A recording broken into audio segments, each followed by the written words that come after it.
మనకి జడ్మాల్ లో 100కి పైగా ఇంటర్నేషనల్ బ్రాండ్స్ క్లాతింగ్ అయితే అవైలబుల్ గా ఉంటుంది. అండ్ వచ్చేసామండి ఫైనల్ గా మన ఉమెన్స్ కలెక్షన్ దగ్గరికి. సో ఇక్కడ మనకి రాజమండ్రిలో ఎక్కడా లేనంత బ్రాండెడ్ డిఫరెంట్ బ్రాండెడ్స్ లో మనకి ఉమెన్స్ కి సంబంధించి కలెక్షన్స్ అయితే అవైలబుల్ గా ఇటువంటి డిజైన్స్ దొరకట్లేదు. చూడండి ఎంత డిఫరెంట్ డిజైన్స్ ఉన్నాయో. మన అవుట్ ఫిట్ కి తగ్గట్టు మనము షూస్ కూడా ఇక్కడ సెలెక్ట్ చేసుకోవచ్చు. మీరు ఇక్కడ చూడండి, ఇందులోనూ ఇప్పుడు మనకి 50% ఫ్లాట్ 50% ఆఫర్ అయితే రన్ అవుతుంది. చూసుకుంటే మనకి ఆర్డినరీ కలెక్షన్స్ అయితే కాదనమాట, కొంచెం యూనిక్ డిజైన్స్ డిఫరెంట్ డిజైన్స్ కావాలనుకున్న వాళ్ళు ఒకసారి డెఫినెట్ గా మన జీమాల్ ని విజిట్ చేయాల్సిందే. మన అందరి ఫేవరెట్ హ్యాండ్ బ్యాగ్స్ అనమాట.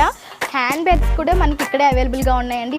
బెస్ట్ క్వాలిటీలో ప్రీమియం క్వాలిటీలో కావాలి అంటే మీరు ఒకసారి ఇక్కడ విజిట్ చేయాల్సిందే. ఎంత బాగుంది ఫ్రాక్ అసలు. ఈ కలర్ ఈ ఫ్యాబ్రిక్ చాలా ట్రెండ్ అనమాట. అమ్మో అసలు ఎన్ని బ్రాండ్స్ ఉన్నాయంటే ఫస్ట్ ఫ్లోర్ లో మీకు చూపిస్తాను రండి. టుర్టిల్ కావచ్చు, జాకీ కావచ్చు, అసలు లేకోపర్ కావచ్చు, ఎన్ని బ్రాండ్స్